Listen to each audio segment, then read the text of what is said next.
नमस्कार। India debate में आप सबका स्वागत है। मैं हूं आशुतोष पाठक।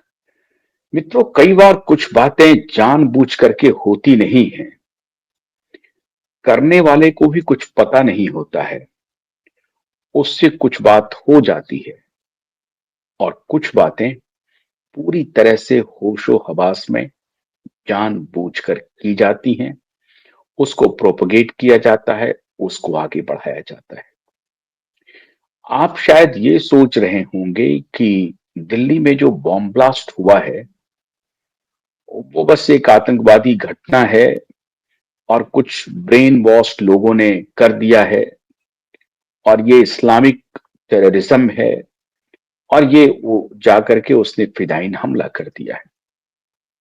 मैंने कल भी आपको बताया था, फिदाइन हमला में तो कुछ लोगों की जान जाती है। 400 500 मैक्सिमम अगर कर दें, जो अगर आप मुंबई ब्लास्ट देखें आप, तो उसमें 250 300 लोगों की जान गई थी। अभी जब आप देख रहे हैं तो आपको लगेगा कि 15-16 लोगों की जानें चली गई। कश्मीर में जो आतंकवादी घटना हुई उसमें 26 लोगों की जान गई। तो आपको लग रहा होगा कि ये जो आतंकवादी गतिविधि है इसको रोकना बहुत जरूरी है। लेकिन आज जो मैं आपके सामने लाया हूं, आप कहेंगे कि आतंकवादी घटना को तो बाद में, सबसे पहले इसे रोकना जरूरी है। और क्यों जरूरी है? इन लोगों को रोकना इसलिए जरूरी है, दो बातें हो सकती हैं। हो सकता है कि इन लोगों को खुद भी मालूम नहीं हो कि वो कहां फंस गए हैं, या वो जो चकाचौंध वो सामने में जो दिख रहा है उसी को इन लोगों ने सच मान लिया है, या इनको सब कुछ की जानकारी है और जानबूझ करके उसके एजेंट बन गए हैं। मित्रों, प्रधानमंत्री नरेंद्र मोदी के टेबल पर बहुत सीक्रेट फाइल अब पहुंच गए हैं। सरकार को हालांकि इस बात का इल्म बहुत पहले से था, बहुत पहले से था, लेकिन बेनिफिट ऑफ डाउट गवर्नमेंट देते जा रही थी, सरकार करती जा रही थी। लेकिन अब सरकार को इस बात का भान हो गया है कि ये बेनिफिट ऑफ डाउट नहीं दिया जा सकता है। जिस तरह से आप on the ground bomb blast को देख रहे हैं, उससे बड़ा ब्लास्ट चल रहा है, ऑलरेडी चल रहा है। हर क्षण हर पल एक बम फोड़ा जा रहा है, वीसीएस कैंपेन के रूप में। समाज में जहर बोया जा रहा है जो राइसिन जहर से भी ज्यादा खतरनाक है।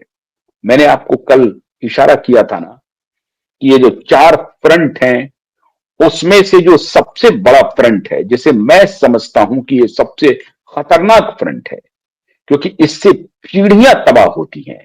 बॉम्ब ब्लास्ट में तो एक व्यक्ति की जान चली गई, हो गया। लेकिन यहां जो काम चल रहा है, इससे वो व्यक्ति विशेष पर ही खाली असर नहीं है, आने वाली पीढ़ियों पर असर छोड़ने की तैयारी है।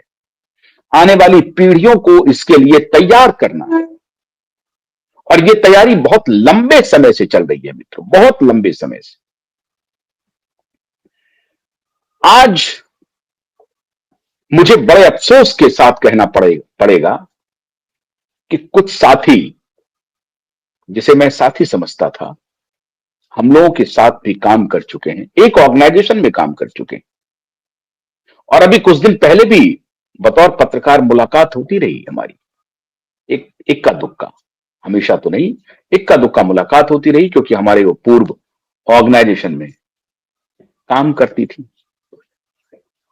उसके बाद एक और ऑर्गेनाइजेशन में मेरी व्यक्तिगत मुलाकात हुई, जिस दिन मैं उस ऑर्गेनाइजेशन की जिम्मेदारी संभालने वाला था। उसी दिन वो भी वहां पहुंची थी, लेकिन फॉर्चुनेटली उनको वो जिम्मेदारी नहीं मिली। और उसके बाद उन्होंने रास्ता अलग, थोड़ा धैर्य से सुनिएगा। आज मैं बहुत इंपॉर्टेंट खबर लेकर के आपके बीच आ रहा हूं। एक शख्स हैं अजीम खान शेरवानी। अब इसके बारे में सरकार के ऊपर जो टेबल पर जो फाइल है वही सरकार पता करेगी। मैं सिर्फ आपको कुछ डिटेल दे रहा हूं और तभी मैं कह रहा हूं कि कुछ शख्सियत के बारे में अब सरकार को चाक चौबंद हो जाना चाहिए। अजीम खान शेरवानी साहब जो हैं, ये कहा जा रहा है, मैं फिर पुष्टि नहीं कर रहा हूं क्योंकि बहुत ही सेक्रेटिव मिशन पे वो काम कर रही हैं और बहुत ही सेक्रेटिव तरीके से अपने परिवार के बारे में पब्लिक फोरम पे उनके तरफ से कोई जानकारी नहीं है। आप अगर सर्च करेंगे तो आपको पता चलेगा कि एक न्यूज आउटलेट ने उनके पति के बारे में बोला है। मैं क्या बोल रहा हूं अभी मैं आ रहा हूं आपके पास। उनके पति के बारे में बोला और ये पति कौन है? तो माननीय अजीम खान साहब हैं। और अजीम खान साहब कौन है साहब? एक इंसान है जो अवध यूनिवर्सिटी से बाहर निकले हैं और फिर अलीगढ़ मुस्लिम यूनिवर्सिटी होते हुए, लखनऊ यूनिवर्सिटी होते हुए लंदन पहुंच जाते हैं और लंदन से होते हुए SIT, school for international training, SIT से इनको फिर डॉक्टरेट मिल जाता है। पीएचडी ये अलीगढ़ मुस्लिम यूनिवर्सिटी से भी करते हैं और उसके बाद ये फोर्ड के फेलो हो जाते हैं, फोर्ड फाउंडेशन के फेलो हो जाते हैं। काम इनका क्या है? इनका काम है जो अवार्ड ये सब जो अभी तक जो इन्होंने किया, इनका काम है ह्यूमन राइट्स, लॉ और ग्लोबल सिटीजनरी बनाना। पूरी दुनिया में ग्लोबल सिटीजनशिप के लिए काम करना, ग्लोबल सिटीजनरी बनाना, ग्लोबल सोच बिल्ड करना, ह्यूमन राइट्स, कानून और पब्लिक हेल्थ के बारे में इनका ये सोचते रहते हैं, चिंतित रहते हैं। क्या क्या किया? Professor of human rights, global health, sustainable development, और ये डायरेक्टर है SIT international honours programme in human rights. इन्होंने जो फोर्ड फाउंडेशन से international fellowship for human rights for academic excellence मिला इनको। Leadership and commitment to the community, ये 2003 में भी इनको मिल गया है, 2003 में। और in 2007 he was awarded a scholar of peace fellowship by the foundation of universal responsibility of his holiness the Dalai Lama.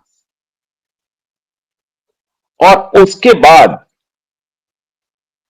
1999 से लेकर since 1999 doctor Khan has worked with universities in India, Bharat के कई विश्वविद्यालयों में इन्होंने काम किया, and in US, teaching law, human rights, public health and sustainable development. बड़ा इंटेलिजेंट इंसान है साहब। The primary focus of his work has been to create global citizenry through international education. बहुत बढ़िया साहब। He pursued his doctorate degree in health।